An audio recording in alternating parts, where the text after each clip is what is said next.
새벽기도에 나오신 성도 여러분들을 진심으로 환영합니다. 우리 말씀 받기 앞서서 기도하고 하나님의 말씀 받도록 하겠습니다.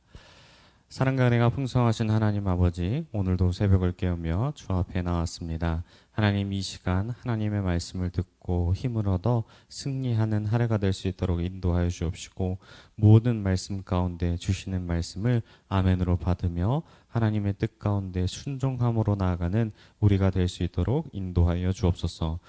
또 이 시간 간구하고 소망하는 모든 것을 주님께 드리오니 주님 들으시고 응답하여 주시고, 성령을 우리에게 더욱더 충만케 하사 말씀 가운데 믿음으로 나아가는 우리가 될 수 있도록 주님 인도하시고 보호하시고 축복하여 주옵소서.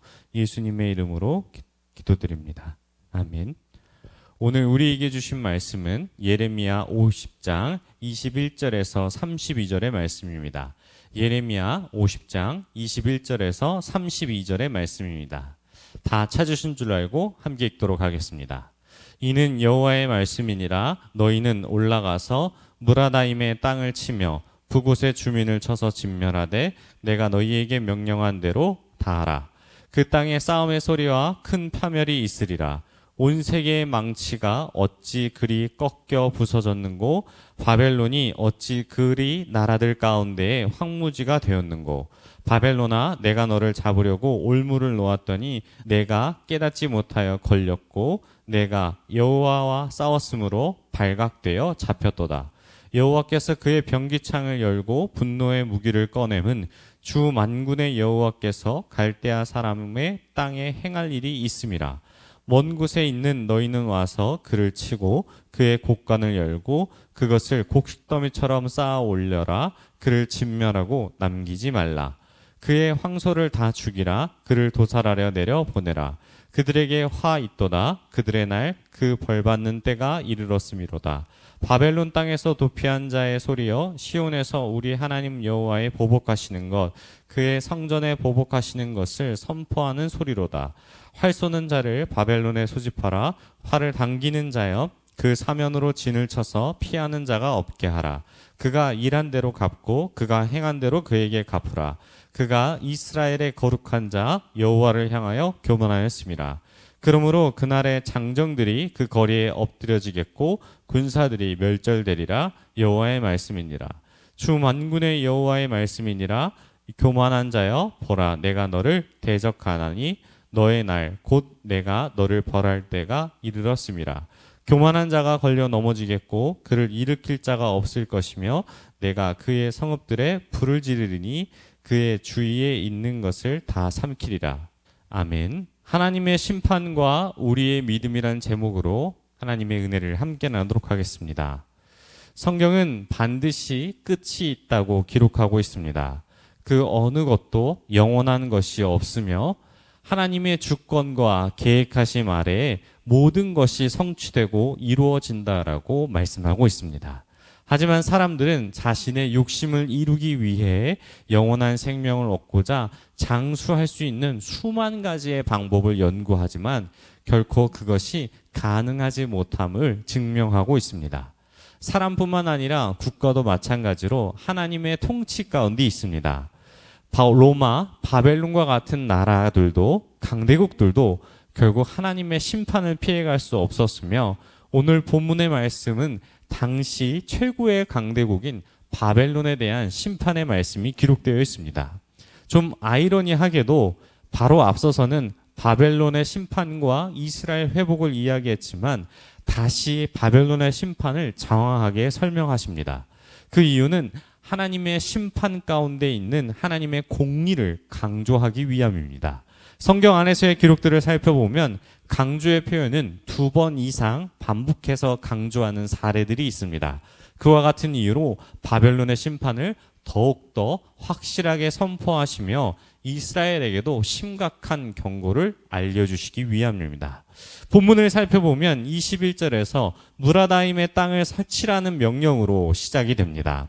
원문으로는 쓰다, 반항하다라는 의미, 마라에서 파생된 표현으로 의역하면 2배로 반항하는 곳, 그리고 곧 바벨론의 반역을 특징하는 지역의 이름을 의미합니다.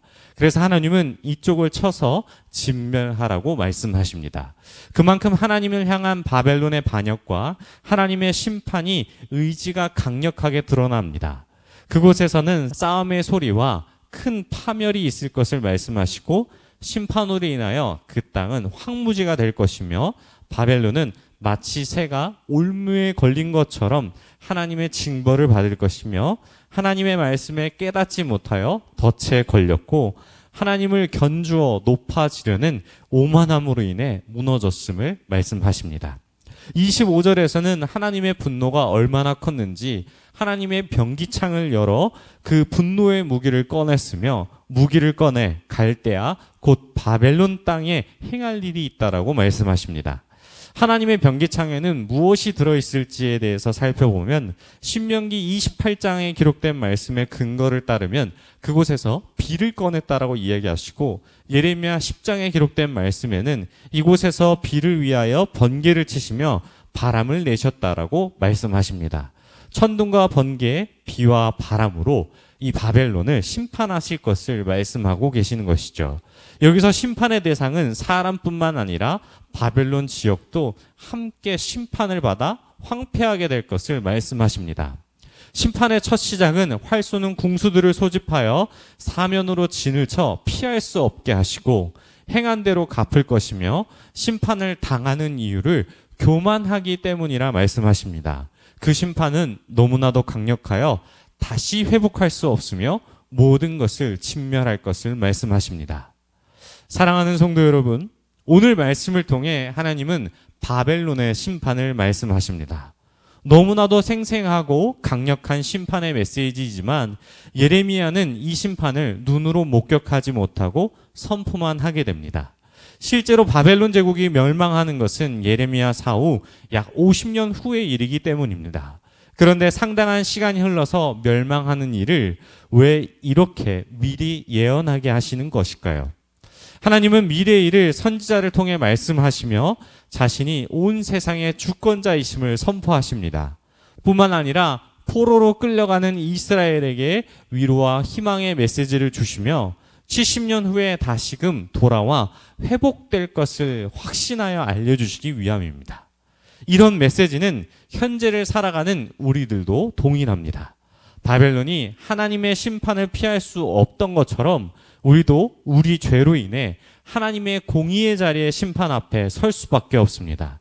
하지만 예수 그리스도로 인하여서 십자가에서 우리를 대신해 죽으심으로 우리는 구원을 받고 이 복음의 메시지를 기억하며 우리는 하나님을 신뢰하고 그의 계획에 순종하면서 살아가야 합니다.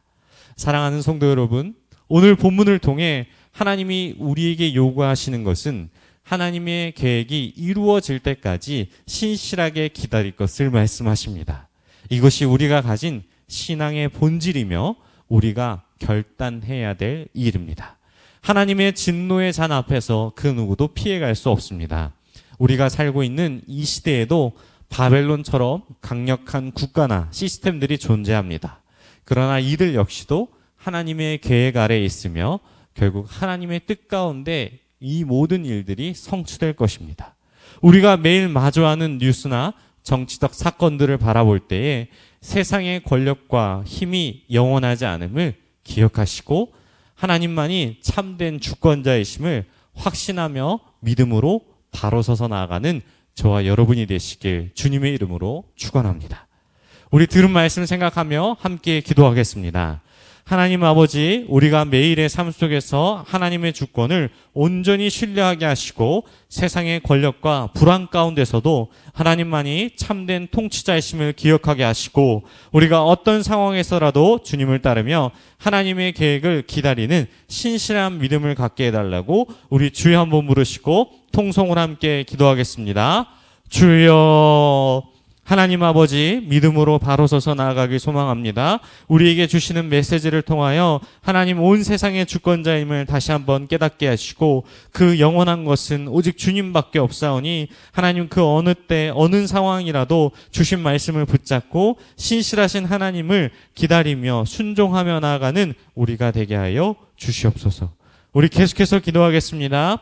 하나님 예수 그리스도의 구원과 복음을 우리의 삶 가운데 드러내며 살아가게 하여 주시옵소서. 우리가 만나는 사람들에게 하나님의 사랑과 구원의 소식을 전하며 그들의 삶이 실질적으로 복음 가운데 영향을 미칠 수 있도록 우리를 사용해 달라고, 우리의 삶이 하나님께 영광 올리는 도구가 되게 해달라고 기도하시고, 각자 가지고 온 기도 제목 가지시고 기도하다가 돌아가도록 하겠습니다. 주여.